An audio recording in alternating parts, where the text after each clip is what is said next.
నమస్కారం. City cable CPC న్యూస్కు స్వాగతం. ముందుగా ముఖ్యాంశాలు. కడపలో జై శ్రీరామ్ నినాదాల మధ్య వైభవపేతంగా శ్రీరామ మహాశోభాయాత్ర ప్రత్యేక పూజలు నిర్వహించి యాత్రను ప్రారంభించిన ఎమ్మెల్యే మాధవిరెడ్డి. దేవుడికి సేవ చేసే అవకాశం కల్పించిన మాజీ CM YS Jagan, MP YS Avinash రెడ్డిలకు కృతజ్ఞతలు. పదవీ కాలం పూర్తి కావడంతో మీడియాతో మాట్లాడిన ఆలయ కమిటీ చైర్మన్, సభ్యులు.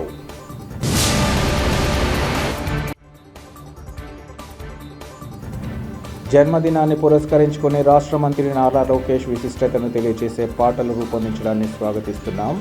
కడప ఎమ్మెల్యే మాధవిరెడ్డి వెల్లడి. హైదరాబాద్లోని సోమాజిగూడలో గల యశోద హాస్పిటల్లో ప్రపంచ స్థాయి హెమటాలజీ వైద్య సేవలు. మీడియాకు వివరాలు తెలియజేసిన ఆసుపత్రి వైద్యులు డాక్టర్ అశోక్ కుమార్. అయోధ్యలో బాలరాముని విగ్రహ ప్రతిష్ఠ జరిగి 2 ఏళ్లు పూర్తయి 3వ వసంతంలో అడుగుపెడుతున్న శుభ సందర్భాన్ని పురస్కరించుకుని కడప నగరంలో ఆధ్యాత్మిక ఉత్సవాలు అంబరాన్ని తాగాయి. అయోధ్య ఐక్యవేదిక ఆధ్వర్యంలో నగరంలో శ్రీరామ శోభాయాత్ర అత్యంత వైభవంగా జరిగింది. నగరంలోని అప్సర సర్కిల్ వద్ద ఉన్న ఆంజనేయ స్వామి ఆలయం వద్ద MLA Madhavi Reddy, TDP polit bureau సభ్యుడు శ్రీనివాసరెడ్డిలు ప్రత్యేక పూజలు నిర్వహించారు. అనంతరం కొబ్బరికాయ కొట్టి శోభాయాత్ర రథాన్ని వారు భక్తజనుల జయ జయ ధ్వానాల మధ్య ఘనంగా ప్రారంభించారు. ఈ సందర్భంగా వారు మాట్లాడుతూ, నిన్నటి కళ్యాణ మహోత్సవం, నేటి శోభాయాత్రలో భక్తుల ఉత్సాహం చూస్తుంటే కడపలో భక్తి సాగరం ఉప్పొంగినట్లుందన్నారు. ఆ రఘురాముని ఆశీస్సులతో మన రాష్ట్రం ప్రగతి పదంలో సాగాలని, ప్రజలందరిపై ఎల్లప్పుడూ స్వామివారి కృపా కటాక్షాలు ఉండాలని ఆకాంక్షించారు. అందరి జీవితాల్లో సుఖశాంతులు వెల్లివిరియాలని కోరుకుంటున్నామన్నారు. అప్సరా సర్కిల్ నుంచి ప్రారంభమైన ఈ శోభాయాత్రలో వేలాది మంది భక్తులు, రామభక్తులు, మహిళలు పెద్ద ఎత్తున పాల్గొన్నారు. జై శ్రీరామ్ నినాదాలతో కడప పురవీధులన్నీ మారుమ్రోగాయి. శోభాయాత్రకు తమ వంతుగా విశేష తోడ్పాటు అందించిన ఆర్యవైశ్య ప్రముఖులు, కార్పొరేటర్ సూర్యనారాయణరావును నిర్వాహకులు శాలువతో ఘనంగా సత్కరించారు. కాగా శోభాయాత్రలో కళాకారుల సాంస్కృతిక ప్రదర్శనలు ప్రతి ఒక్కరిని అలరించాయి. కార్యక్రమంలో అయోధ్య ఐక్యవేదిక నాయకులు, ఆధ్యాత్మిక సంఘాల ప్రతినిధులు, హిందూ సంఘాల నాయకులు, పెద్ద ఎత్తున హిందువులు పాల్గొన్నారు.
శ్రీరామ్. ఈరోజు శాంతి స్థాపన లోక కళ్యాణం కోసము కడప నగరంలో ప్రతిష్టాత్మకంగా మొదలైన ఈ శోభాయాత్ర 3వ సంవత్సరం యొక్క సంబరాలు జరుగుతూ ఉంటాయి. అంగరంగ వైభవంగా నిన్న శ్రీరాముని కళ్యాణము నిన్న సాయంత్రము ఆ యొక్క చంద్రుని సమక్షంలో జరిగింది. ఎంత గొప్పగా ఈ యొక్క కళ్యాణాన్ని కడప నగరంలోని ప్రజలు వీక్షించినారు. ఈరోజు శోభాయాత్ర జరుగుతూ ఉంది. ఎంతో ఘనంగా పెద్ద ఎత్తున భక్తులు, హిందూ సాంప్రదాయాన్ని విశ్వసించే వాళ్ళు, అలాగనే కడప నగరంలోని వివిధ మతాలకు సంబంధించిన వాళ్ళు కూడా పెద్ద ఎత్తున పాల్గొని ఈ యొక్క శోభాయాత్రని విజయవంతం చేస్తున్నారు. ఈ శోభాయాత్రకు ముఖ్య ఉద్దేశము లోక కళ్యాణము, శాంతి స్థాపన మాత్రమే. మనమందరము మనుషులము ఆ రాముడు చూపించిన మార్గంలో నడిచి పరులకు సాయం చేస్తూ ఒక లోక కళ్యాణం కోసం మనం అందరం పనిచేయాలనే ఒక స్ఫూర్తితో ముందుకెళ్తాను. తప్పకుండా ప్రతి ఒక్కరూ ఈ యొక్క శోభాయాత్రలో పాల్గొని విజయవంతం చేస్తున్నారు. ఇలానే రాబో కాలంలో కూడా ఈ శోభాయాత్ర ఈ ఇలాగనే కొనసాగుతుంది. అలాగనే ప్రభుత్వం తరపు నుంచి కూడా శోభాయాత్రకు కావాల్సిన ఏర్పాట్లు చేస్తూ సహాయం చేస్తూ ముందుకెళ్తుంది ప్రభుత్వం కూడా. అలాగనే అధికారులు కూడా ఈ శోభాయాత్రకు పూర్తి సహకారం చేస్తూ ఈ శోభాయాత్ర విజయవంతం చేయడానికి ప్రతి ఒక్కరు కృషి చేస్తున్నారు. Thank you very much. ఈరోజు కడప పట్టణంలో బ్రహ్మాండమైన పండుగ వాతావరణం హిందూ బంధువులంతా జరుపుకుంటున్నారు. హిందూ బంధువులందరూ ఏకంగా రాజకీయాలకు కుల మతాలకు అతీతంగా పెద్ద ఎత్తున ఈ మహాయాత్రలో పాల్గొని జయప్రదం చేస్తున్నారు. అలాగే నిన్న కూడా శ్రీరాముని కళ్యాణోత్సవంలో కూడా బ్రహ్మాండంగా పాల్గొని సక్సెస్ చేసినందుకు అందరికీ కృతజ్ఞతలు. కడప నియోజకవర్గంలో శ్రీరాముడి శోభాయాత్ర అంగరంగ వైభవంగా జరుగుతూ ఉంది. వరుసగా 3వ సంవత్సరం ఈ సంవత్సరం జరుగుతోంది. నిజంగా భక్తులందరూ కూడా చాలా విరివిగా పాల్గొని చాలా ఆనందంగా చాలా సంతోషంతో ఈరోజు ఈ శోభాయాత్ర నడవడం జరుగుతుంది. నిన్న రాత్రి మనం చూసినట్టయితే మున్సిపల్ గ్రౌండ్లో సీతారాముల కళ్యాణం అంగరంగ వైభవంగా ఎంత బ్రహ్మాండంగా జరిగిందో మనం అందరం కూడా చూసాం. ఈరోజు ఉదయం 7 గంటల నుంచి మొదలైతే పూర్తి స్థాయిలో ప్రజలందరూ కూడా స్వచ్ఛందంగా పాల్గొంటూ ఎక్కడ కూడా ప్రజలకు ఎలాంటి ఇబ్బందులు లేకుండా అయోధ్య ఐక్య వేదిక ఆధ్వర్యంలో ప్రజలందరికీ కూడా సొంతంగా ముందుకు వచ్చి ఎక్కడికక్కడ ఏవైతే అల్పాహారాలు ఉన్నాయో పానకం, వాటర్ కానీ ఇవన్నీ కూడా సాంస్కృతిక కార్యక్రమాలు కానీ ఇవన్నీ కూడా చాలా బ్రహ్మాండంగా అయోధ్య ఐక్య వేదిక ఆధ్వర్యంలో అవన్నీ కూడా ఏర్పాటు చేయడం జరిగింది. నిజంగా చాలా సంతోషంగా ఉంది ఈ కార్యక్రమంలో మేము కూడా పాల్గొనడం. జై శ్రీరామ్. దేశవ్యాప్తంగా ప్రపంచ స్థాయి హెమటాలజీ సేవలను అందించడమే లక్ష్యంగా హైదరాబాద్లోని సోమాజిగూడలో గల యశోద హాస్పిటల్ కృషి చేయడం జరుగుతుందని ఆసుపత్రికి చెందిన వైద్య నిపుణుడు డాక్టర్ అశోక్ కుమార్ తెలిపారు. కడపలోని యశోద మెడికల్ సెంటర్లో ఏర్పాటు చేసిన విలేకరుల సమావేశంలో ఆయన మాట్లాడారు. జిల్లాలోని ప్రొద్దుటూరుకు చెందిన ఓ వృద్ధురాలు బ్లడ్ క్యాన్సర్తో బాధపడుతుండగా తమ ఆసుపత్రిలో పరీక్షలు నిర్వహించి మల్టిపుల్ మైలోమాని నిర్ధారించారన్నారు. 4 నెలల కీమోథెరపీ ఇచ్చి వ్యాధి తగ్గిందని నిర్ధారించుకున్నాక ఆటోలాగస్ బోన్ మ్యారో ట్రాన్స్ప్లాంటేషన్ విజయవంతంగా నిర్వహించామన్నారు. 5 సంవత్సరాల తర్వాత బాధితురాలు ఆరోగ్యం నిలకడగా ఉందన్నారు. హెమటాలజీ బోన్ మ్యారో ట్రాన్స్ప్లాంటేషన్ యూనిట్లో leukaemia, lymphomas, multiple myeloma, aplastic anaemia, thalassaemia, sickle cell disease వంటి క్యాన్సర్, రక్త రుగ్మతలకు సమగ్ర చికిత్స అందిస్తున్నట్లు వారు తెలిపారు. బోన్ మ్యారో ట్రాన్స్ప్లాంటేషన్తో ఇప్పటి వరకు 450కి పైగా BMDలను విజయవంతంగా నిర్వహించామన్నారు. ప్రతి 4వ గురువారం కడపలో అందుబాటులో ఉంటామని ఈ సందర్భంగా తెలిపారు. ఇతర వివరాలకు తమ ఆసుపత్రి ప్రతినిధి శ్రీనివాసరెడ్డిని 9155353818 నంబర్లో సంప్రదించాలని సూచించారు. ఈ కార్యక్రమంలో ఆసుపత్రి మేనేజర్ తదితరులు పాల్గొన్నారు. అంటే రక్తం సంబంధించిన వ్యాధులు, ఏదైనా రక్తం సంబంధించిన క్యాన్సర్లు కానీ నాన్ క్యాన్సరస్ కండిషన్స్ కానీ రెండు చూసే డాక్టర్నండి నేను యశోద హాస్పిటల్ సోమాజిగూడ హైదరాబాద్లో పనిచేస్తున్నాను. లాస్ట్ 10 yearsగా నేను ఈ బ్లడ్ అండ్ బ్లడ్ రిలేటెడ్ డిజార్డర్స్లో ట్రీట్మెంట్ ఇస్తున్నాను. మనం ఎవ్రీ 4th థర్స్డే అంటే 4వ గురువారం లాస్ట్ 6 నెలల నుంచి మనం కడపకి ఎవ్రీ 4th థర్స్డే వస్తున్నాను. సో దట్ ఇక్కడ ఉన్న పేషెంట్స్కి ఇక్కడ మనకు ఎక్కడ హెమటాలజిస్ట్ అనే డాక్టరే లేరు, మనకు ఇక్కడికి వచ్చే వాళ్ళు కూడా లేరు. సో ఇక్కడ కూడా కవర్ చేస్తే మన వాళ్ళకి నాది బేసికల్లీ నేను తిరుపతి, సో మన వాళ్ళకి కూడా ఇక్కడ అందుబాటులో ఉండడానికి ఆస్కారం ఉంటుంది, మన వాళ్ళకి ట్రీట్మెంట్ చేయడానికి బాగుంటుంది అనే ఉద్దేశంతో ప్రతి 4వ గురువారం ఇక్కడ యశోద మెడికల్ సెంటర్లో నేను ట్రీట్మెంట్ స్టార్ట్ చేస్తున్నాను. బేసిక్గా మనము ఈ ప్రెస్ మీట్ ఎందుకంటే ఇక్కడ ఒక సక్సెస్ స్టోరీ మీతో పంచుకుందామనేసి ఇది కండక్ట్ చేస్తున్నామండి. మనకు ప్రొద్దుటూరు నుంచి ఒక 65 ఏళ్ల పెద్ద ఒక ఆవిడ బ్లడ్ క్యాన్సర్ అని చెప్పి హైదరాబాద్కి పంపించారు. అందులో ఏమైందంటే మన సమాజగూడకు వచ్చిన తర్వాత మనం జబ్బు ఏంటి అనేసి మల్టిపుల్ మైలోమా అనేసి ఒక కన్ఫర్మ్ చేసిన తర్వాత ఆవిడకి ఒక 4 నెలలు కీమోథెరపీ ఇచ్చి ఫాలోడ్ బై అటలాగస్ బిఎంటీ అంటే తన కణాలనే తనకే తిరిగి ఇవ్వడం, ట్రాన్స్ప్లాంటేషన్ అని అంటాము. అటలాగస్ బోన్ మ్యారో ట్రాన్స్ప్లాంటేషన్ అది చేసిన తర్వాత ఇప్పుడు 5 సంవత్సరాల తర్వాత కూడా ఇవిడికి జబ్బు కంట్రోల్లో ఉంది. ఆవిడ అప్పుడే చనిపోతారు అని చెప్పే ఆవిడని ఇప్పుడు 70 సంవత్సరాలు అవుతుంది, ఆవిడ బాగుంది. నిన్న కూడా ఫాలోఅప్కి వచ్చింది. ఆవిడకి ఇక్కడ రమ్మని చెప్పాము కానీ ఆవిడ క్యాన్సర్ అంటే కొద్దిగా ఇది ఉంటుంది కాబట్టి వాళ్ళు డిస్క్లోజ్ చేయాలి అని అనుకోవట్లేదు. సో జస్ట్ మనం సర్లే కన్సర్న్ తీసుకొని మనము ఈ విధంగా మీకు మా ఎక్స్పీరియన్స్ చెప్దాం అనుకుంటున్నాం అని ఈ ప్రెస్ కాన్ఫరెన్స్ కండక్ట్ చేయడం అయిందండి. అలాంటి స్టోరీస్ మన దగ్గర చాలా ఉన్నాయి. అలాంటివి దగ్గర ఇప్పటివరకు 450 ట్రాన్స్ప్లాంట్స్ 450 ట్రాన్స్ప్లాంట్స్ చేస్తాం.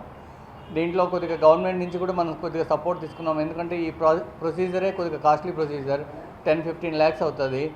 అందులో కనీసం మన గవర్నమెంట్ నుంచి ఒక 7-8 లక్షలు వచ్చినా కూడా వాళ్ళకి ఏదో ఒక హెల్ప్ఫుల్ అవుతుంది. మిగతాది వీళ్ళు పేషెంట్స్ పెట్టుకోగలుగుతారు. ఎవ్రీథింగ్ పేషెంటే పెట్టుకోవడం అనేది కూడా కొద్దిగా అందరికీ సాధ్యమయ్యే పని కాదు. సో గవర్నమెంట్ నుంచి కొద్దిగా మనం సపోర్ట్ తీసుకొని CMRF లెటర్స్ ఇట్లా ఇప్పించి మనం ఈ ఆల్మోస్ట్ 450 ట్రాన్స్ప్లాంట్స్ ఈ విధంగానే చేయగలిగాం. ఇదే కాకుండా ట్రాన్స్ప్లాంట్ కానిటువంటి ట్రీట్మెంట్స్ కూడా ఇప్పుడు మనం పొద్దునుంచి ఇప్పుడు చూసామంటే సింపుల్ జస్ట్ చిన్న ట్యాబ్లెట్స్ పెట్టి కూడా చాలా వరకు నయం చేసే జబ్బులు కూడా ఉంటాయి. లైక్ ITP, ప్లేట్లెట్ కౌంట్ చాలా తగ్గిపోవడం, ఐరన్ డెఫిషియన్సీ అని రక్తం చాలా తగ్గిపోవడం, ఎందుకు అని తెలుసుకుని దానికి తగ్గ ట్రీట్మెంట్ ఇచ్చామంటే ఒక 3-4 నెలల్లో మొత్తం బాగా ట్రీట్మెంట్ వాళ్ళకి ఆరోగ్యంగా తయారవ్వచ్చు అంట. ఇది మీకు చెప్పాలనుకునేది. యాజ్ ఏ హెమటాలజిస్ట్ మనం ఏమేమి చూస్తాము అంటే అక్యూట్ లుకీమియాస్, క్రానిక్ లుకీమియాస్ అంటాం, మల్టిపుల్ మైలోమా అంటాం, లింఫోమా అంటాం. ఇది కాకుండా ప్లేట్లెట్స్ కణాలు తక్కువ అయినా, WBC తెల్ల రక్త కణాలు తక్కువ ఉన్నా, రక్తం తక్కువ ఉన్నా ఎందుకు అనేది తెలుసుకొని దానికి అండర్లైన్ కాజ్ని ట్రీట్ చేస్తే ఓవరాల్గా మనం ఇచ్చే ట్రీట్మెంట్తో చాలా ఇంప్రూవ్మెంట్ అవుతుంది. అది మీకు నేను తెలియజేయాలనుకోవడం.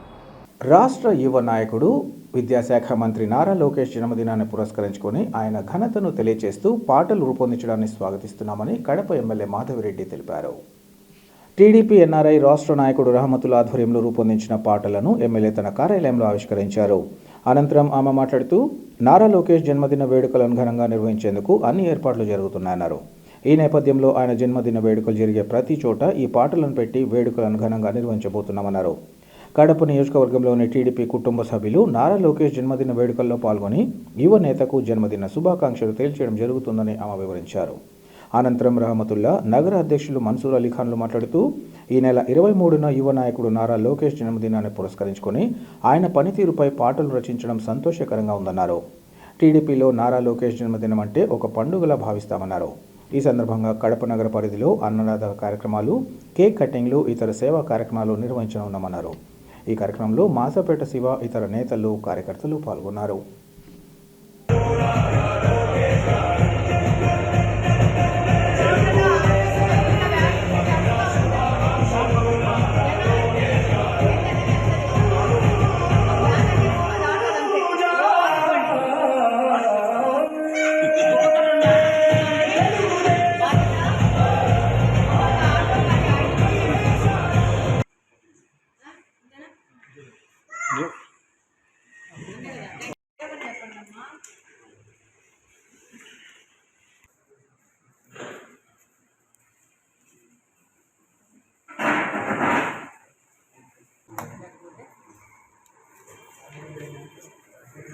నమస్కారం.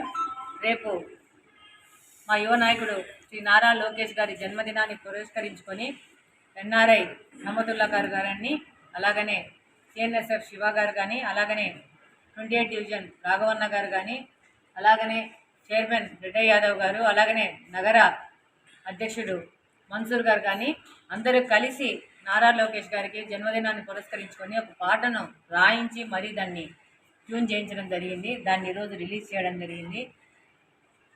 రేపు నారా లోకేష్ గారి జన్మదినాన్ని పురస్కరించింది ప్రతి ఒక్క వేదిక మీద ఈ పాటను పెట్టేసి ఆయన పుట్టినరోజు వేడుక జరపబోతున్నాము. కడప నియోజకవర్గంలోని ప్రతి ఒక్క తెలుగుదేశం పార్టీ కుటుంబ సభ్యుడు రేపు ఘనంగా నారా లోకేష్ గారి పుట్టినరోజు వేడుక జరగబోతున్నామని తెలియజేసుకుంటున్నాను. రేపు 23వ తేదీ మా యువ నాయకుడు డైనమిక్ లీడర్ శ్రీ నారా లోకేష్ గారి జన్మదిన సందర్భంగా తెలుగుదేశం పార్టీ ఎన్ఆర్ఐ విభాగం ఆధ్వర్యంలో ఆయన పుట్టినరోజు సందర్భంగా ఒక 2-3 పాటలు రాపించడం జరిగింది. రాపించి దాన్ని పూజ చేసి పాడించడం జరిగింది.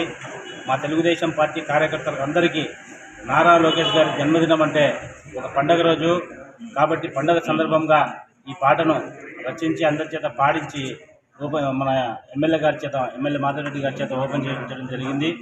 రేపు ఈ పాటని మా కడప నియోజకవర్గంలో అన్ని డివిజన్లలో పెట్టి ఈ పాటను అందరినీ వినిపిస్తూ రేపు అన్నదాన కార్యక్రమాలు, కేక్ కటింగ్లు అన్ని డివిజన్లలో కడప నియోజకవర్గం పరంగా పెట్టడం జరిగింది.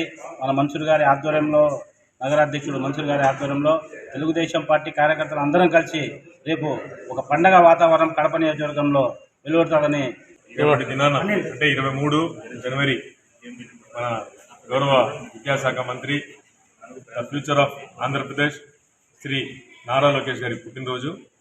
ఆయన పట్ల మనకు ఎంతో విశ్వాసం, మరి గౌరవం ఉంది. ఎందుకంటే ఈ వయసులోనే తండ్రికి దగ్గర తనయుడు అనిపించుకొని చాలా కష్టపడుతూ ఎక్కడో ఉన్న రాష్ట్రాన్ని ఈరోజు ప్రపంచం చూసేటట్టు ముందుకు తీసుకెళ్తున్నటువంటి గొప్ప నాయకత్వ లక్షణాలు కలిగిన నారా లోకేష్ గారి పుట్టినరోజు జరుపుకోబోతున్నాం. కాబట్టి మన ఎన్ఆర్ఐ రమతుల్ అన్న గారు స్వయాన 2 పాటలు రచింపజేసి దాని ప్రాణం పోసి ఈరోజు మన గౌరవ ఎమ్మెల్యే మాధవరెడ్డి వదిన గారి చేతుల మీదుగా ప్రారంభం చేయడం జరిగింది. చాలా సంతోషము. నిజంగా ఎన్ఆర్ఐ అన్నకు, రమతుల్ అన్నకు నారా లోకేష్ గారి పట్ల, టీడీపీ పార్టీ పట్ల నా అభిమానులు మెచ్చుకోవచ్చు. మరి ఆయనకు ధన్యవాదాలు తెలియజేసుకుంటున్నాను. మీలాంటి కార్యకర్తలు మన పార్టీకి చాలా అవసరము. అదేవిధంగా రేపు మన కడప ఎమ్మెల్యే గారి కార్యాలయం నందు ఉదయం 10 గంటలకు మన గౌరవ ముఖ్య విద్యాశాఖ మంత్రి నారా లోకేష్ గారి పుట్టినరోజు వేడుకలు ఇక్కడ జరుపుకుంటాము. కావున టీడీపీకి సంబంధించినటువంటి ప్రతి ఒక్క కార్యకర్త రేపు ఎమ్మెల్యే గారి నివాసానికి 10 గంటలకు రావాలని కోరుకుంటున్నాను. గిరిజనులైన తమ వారిపై దాడి చేయడమే కాకుండా తమను ఇబ్బందులకు గురి చేసే విధానాలపై పోలీసులు తక్షణ చర్యలు చేపట్టాలని ట్రైబల్ ఫెడరేషన్ జిల్లా మహిళా అధ్యక్షురాలు జ్యోతి కోరారు. ఈ మేరకు ఆమె జిల్లా ఎస్పీని కలిసి తమ సమస్యను వివరించారు. అనంతరం ఆమె మాట్లాడుతూ ఈ నెల 14న తమ వారిపై జమ్మలమడుగు ఎమ్మెల్యే ఆదినారాయణ రెడ్డి సోదరుడు శివనారాయణ రెడ్డితో పాటు మరికొందరికి ఈ సంఘటనతో సంబంధం ఉందన్నారు. తాము ఏ పార్టీకి చెందిన వారం కాదని, గిరిజన తెగకు సంబంధించిన వారమన్నారు. తమ వారిపై అకారణంగా దాడి చేసి తీవ్రంగా గాయపరిచారని ఈ సందర్భంగా తెలిపారు. ఈ విషయంగా బాధితులైన వారు ఆసుపత్రిలో చికిత్స పొందుతున్నారని, ఈ విషయంగా తాను బాధిత వర్గం తరపున జిల్లా ఎస్పీని కలిస్తే ఆయన జమ్మలమడుగు డీఎస్పీ ఇతర పోలీసు అధికారులకు న్యాయం చేయాలంటూ ఆదేశించారన్నారు. అయితే డీఎస్పీ పోలీసు అధికారులు తమ పట్ల అనైతికంగా ప్రవర్తిస్తూ దుర్భాషలాడుతున్నారని అన్నారు. అన్ని విధాలా వెనుకబడిన తమ పట్ల నిర్లక్ష్యంగా వ్యవహరించడాన్ని తీవ్రంగా ఖండిస్తున్నామన్నారు. తమకు న్యాయం చేయాలని మాత్రమే తాము కోరుతున్నామని, మధ్యలో వచ్చిన తమపై సైతం శంకరెడ్డి, నాగేశ్వరరెడ్డిలు లక్ష్యంగా చేసుకుని ఇబ్బందులకు గురి చేయడం తగదన్నారు. తమకు న్యాయం జరిగే వరకు పోరాటాలు కొనసాగుతాయని ఆమె సూచించారు. ఈ కార్యక్రమంలో బాధిత కుటుంబ సభ్యులు పాల్గొన్నారు. కడప జిల్లా కొండాపురం మండలం. నా పేరు డేరా జ్యోతిస. నేను ట్రైబల్ ఫెడరేషన్ జిల్లా మహిళా అధ్యక్షురాలు ఏపీటీఎఫ్. సార్, నేను సమస్య ఒక సంక్రాంతి పండుగ రోజు 14వ తేదీ మా గిరిజనులు, మా ఎరుకల కులం చెందిన వాళ్ళకి సమస్య వస్తే నేను స్టేషన్ దగ్గరికి పోవడం జరిగింది సార్, ఏం జరిగిందని కనుక్కోవడానికి. తర్వాత వాళ్ళకి, ఆ వర్గానికి ఈ వర్గానికి కంప్లైంట్ కట్టారు సార్. ఓసీ వాళ్ళ మీద అయితే ఎస్సీ వాళ్ళ మీద కట్టారే అని నేను అడగడం జరిగింది. మా వాళ్ళు ఇచ్చిన కంప్లైంట్ వేరేగా ఉంది, మీరు కట్టింది వేరేగా ఉందని అడగడం జరిగింది సార్. తర్వాత జిల్లా ఎస్పీ సార్ కూడా మాట్లాడడం జరిగింది వాట్సాప్ ద్వారా. సార్ కూడా మంచిగా స్పందించి డిఎస్పీ సార్కి పంపించారు. డిఎస్పీ సార్ వచ్చి నువ్వు చెప్పేంత దానివా అని నన్ను చాలా అవమానంగా మాట్లాడినారు sir. Kondapuram DSP, Kondapuram SICA ఏమన్నా ఎక్కువ తక్కువలు మాట్లాడితే ఫస్ట్ ఈమె మీద కూడా కేసు ఫైల్ చేయండి అని అసభ్యంగా మాట్లాడడం జరిగింది సార్. అలాగే పొలిటికల్ ఇన్వాల్వ్ అయి ఉంది దీంట్లో, నిన్ను చంపేస్తారు, నువ్వు పక్కకు తప్పుకో అని చెప్పడం కూడా జరిగింది sir DSP sir. Jammalamadugu Adinarayana Reddy తమ్ముడు శివనారాయణ రెడ్డి ఫుల్ ఇన్వాల్వ్ అయినారు సార్ దీంట్లో. సార్ మేము ఏ పదవికి ఏ పొలిటికల్ దేనికి సంబంధించిన వ్యక్తులం కాదు. మేము గిరిజనులం, మేము ట్రైబల్ ఫెడరేషన్ ఒక మహిళా అధ్యక్షులు. నా కులబోళ్ళకి ఏదన్నా జరిగితే సర్వీస్ చేసేంత వరకే నా బాధ్యత. నేను ఒక అంగన్వాడీ టీచర్ కూడా ఉన్నా సార్. నేను ఒక చిన్న పిల్లలకి అంగన్వాడీ టీచర్ కూడా ఉన్నా. టీచర్గా ఉన్నప్పటికీ మేడం వాళ్ళతో ప్రెజర్ చేస్తాం, నీ ఉద్యోగం తీసేస్తాం అంటున్నారు సార్. ఇది మంచి పద్ధతి కాదు సార్. మీకు ఒక ఆడపిల్లని ఏర్పించడం మీకు ఇది అసలు తగువు కాదు సార్, మంచి పద్ధతి కాదు సార్. మీరే న్యాయం చేయాల్సిన పోలీసులే మీరే మమ్మల్ని భయపెట్టి రాజకీయం ఉంది, ఒత్తిళ్లు ఉన్నాయి, వాళ్ళు బలాబాబులు పలుకుబడి ఉన్న వాళ్ళని మీరు మమ్మల్ని నీరు కార్చి చేస్తున్నారు సార్. మా కేసు నీరు కార్చి ధర్మం ఎట్లుంటే అట్లా చేయండి. మా వాళ్ళ మీద కేసు కట్టారు, వాళ్ళ మీద కట్టారు, సరే ఓకే. మధ్యలో వచ్చిన నా మీద ఎందుకు టార్గెట్ చేస్తున్నారు సార్? మా మీద అటాక్ చేస్తున్నారు. శంకర్ రెడ్డి, నాగేశ్వర్ రెడ్డి, కొండాపురం మండల కన్వీనర్ నాగేశ్వర్ రెడ్డి, శంకర్ రెడ్డి మమ్మల్ని అటాక్ చేసి ఏ మూమెంట్లో అయినా మమ్మల్ని చంపడానికి ప్రయత్నిస్తున్నారు సార్. ఎందుకంటే మీరు మమ్మల్ని ప్రశ్నించేంతటోళ్ళ, మీరు మాపై కంప్లైంట్ ఇచ్చేంతటోళ్ళ అని మమ్మల్ని దుర్మార్గంగా మాట్లాడి వీధిలో తిరగకుండా అటాక్ చేస్తున్నారు సార్. అందుకోసం ఈరోజు కడప జిల్లా ఎస్పీ సార్ గారిని కలవడం జరిగింది. అలాగే రికమెండేషన్ కూడా ఇచ్చాం సార్, ఫిర్యాదు కూడా వెంటనే జమ్మలమడుగు డిఎస్పీకి ఫార్వర్డ్ చేశారు. దయవుంచి మాకు ఒకటే అంటున్నాం సార్, మాకు అన్యాయం జరిగింది, న్యాయం చేయండి. న్యాయం చేయాల్సిన పోలీసులే మాకు అన్యాయం చేస్తే మేము ఎవరి దగ్గరికి వెళ్ళాలి? ఖచ్చితంగా ఇది సీఎం దృష్టికి వెళ్ళేటట్టు కూడా సహాయం చేయండి సార్. దేవునికి సేవ చేసే అవకాశం కల్పించిన మాజీ ముఖ్యమంత్రి YS Jagan, MP YS Avinash రెడ్డిలకు కృతజ్ఞతగా ఉంటామని గండి శ్రీ వీరాంజనేయ స్వామి ఆలయ కమిటీ చైర్మన్ సభ్యులు తెలియజేశారు.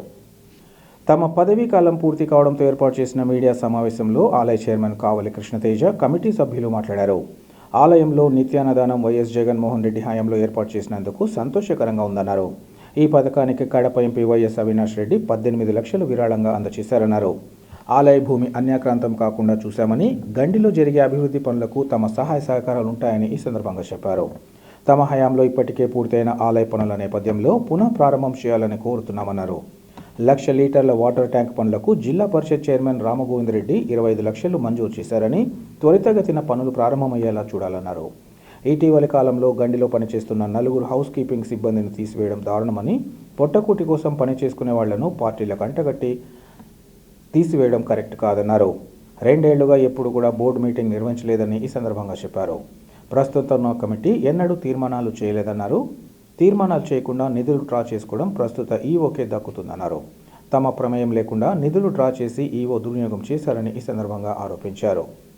2 ఏళ్ల పాటు తమకు సహకరించిన ప్రజాప్రతినిధులకు, ఆలయ అర్చకులకు, భక్తులకు ఈ సందర్భంగా కృతజ్ఞతలు తెలియజేశారు. మేము జనవరి 22వ తేదీ 2024 సంవత్సరం మేము చైర్మన్గా ప్రమాణ స్వీకారం చేశాము. ఈ రోజుతో మా టెన్యూర్ అయిన 2 ఏళ్ల పదవీ కాలం అనేది పూర్తవుతుంది. ఈరోజు ఈ ప్రెస్ మీట్ యొక్క ముఖ్య కారణం ఏంటంటే, మాకు మా బోర్డు సభ్యులుగా, మా ట్రస్ట్ బోర్డుకు ఇంతటి గొప్ప అవకాశము ఇచ్చిన అప్పటి ముఖ్యమంత్రి గౌరవ వైఎస్ జగన్మోహన్ రెడ్డి గారికి, మరియు మా కడప పార్లమెంట్ సభ్యులు గౌరవనీయులు శ్రీ వైఎస్ అవినాష్ రెడ్డి గారికి మేము ఎల్లవేళలా ఆజన్మంతం రుణపడి ఉంటామని ఈ సభాముఖంగా తెలియజేసుకుంటున్నాము. మాకు వారు ఇచ్చిన అవకాశాన్ని ఎటువంటి చెడ్డదావలో పోకోకుండా సన్మార్గంలోనే దేవుని యొక్క సేవను మేము అంతఃకరణ శుద్ధితో మా 100% న్యాయపరంగానే చేయాలని, ఎటువంటి హడ్డిల్స్ వచ్చినా కూడా దాన్ని న్యాయపరంగానే చేసుకుంటా పోయాము. ఆ విషయంలో మేము మా ట్రస్ట్ బోర్డు పూర్తి సంతృప్తితో ఉన్నాము. ముఖ్యంగా మేము చెప్పుకోవాలంటే, మా గత ప్రభుత్వంలో మేము శ్రీ గండి వీరాంజనేయ స్వామి దేవస్థానానికి 28 కోట్ల నిధుల్ని మంజూరు చేయించడం జరిగినది. ఆ పనులన్నీ కొనసాగించడం జరిగింది. వాటిలో మా టెన్యూరు వచ్చిన ఫస్ట్ వారంలోనే కమిషనర్ ఆఫీస్లో ఫాలోఅప్ చేసుకొని 6 కోట్ల రూపాయలు సీసీఎఫ్ గ్రాంట్ని మంజూరు చేయించి ఆ పనులు నిర్వహించడం జరిగింది. అవే ఈ పశ్చిమ రాజగోపురం కానీ, తూర్పు రాజగోపురం కానీ, ప్రాకారం కానీ, ఫ్లోరింగ్ పనులు కానీ, ఇవన్నీ మేము వచ్చినప్పుడు ఆ మంజూరు చేసుకొని పనులు కొనసాగించినవే. వీటితో పాటు మాకు అత్యంత సంతృప్తికరమైన పని ఏదైనా ఉందంటే, శాశ్వత నిత్యాన్న పథకాన్ని మేము మా ప్రమాణ స్వీకారం రోజే దానికంటూ ఒక అర్హత స్థాయిని తీసుకొని రావడం.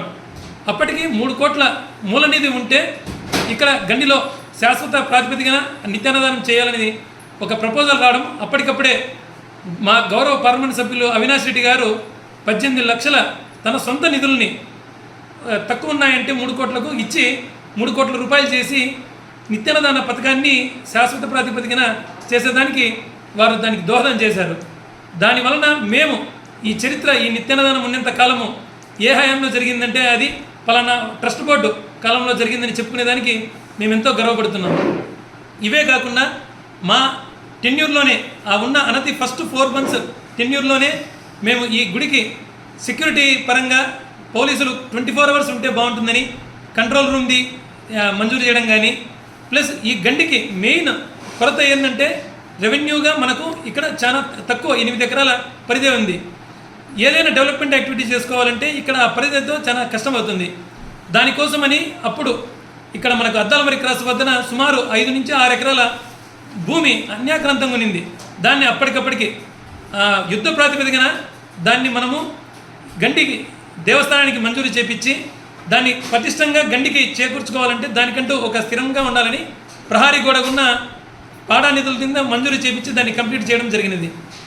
ఇవన్నిటితో పాటు ప్రతి ఒక్క పనిని ఎటువంటి అవినీతిని తావివ్వకుండా చుట్టుపక్కల ఎంత జరుగుతాయో కూడా మేమంటూ ఆ అవినీతి మగిలిలో పడిపోకోకుండా మా జాగ్రత్తలు మేము చూసుకుంటూ ట్రస్ట్ బోర్డుని ఎంత సమస్యల్లో ఉన్నా మా వరకు ఏ పొద్దు ఆ చెడ్డపేరుని రాకోకుండా చూసుకొని మాకు ఇచ్చినందుకు పైన మా ప్రజాప్రతినిధులకు అవమానం లేకోకుండా చేసుకుంటూ వచ్చాము.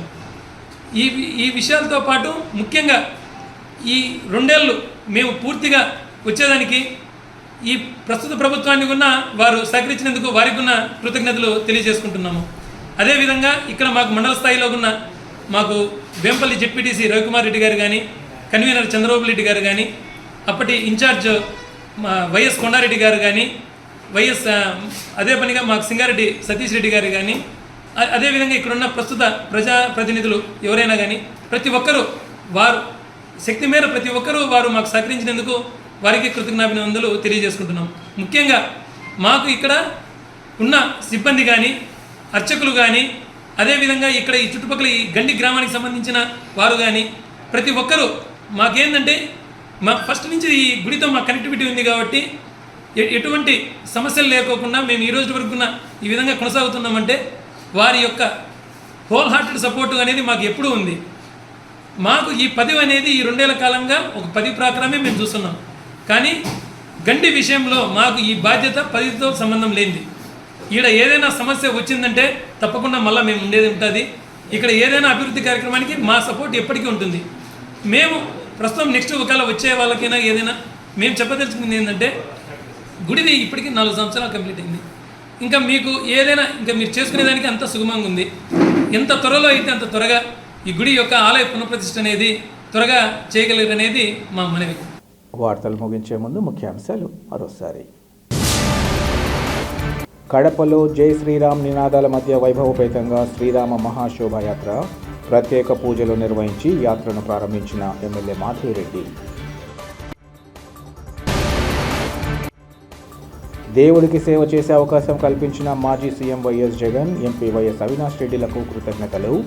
పదవీ కాలం పూర్తి కావడంతో మీడియాతో మాట్లాడిన ఆలయ కమిటీ చైర్మన్, సభ్యులు.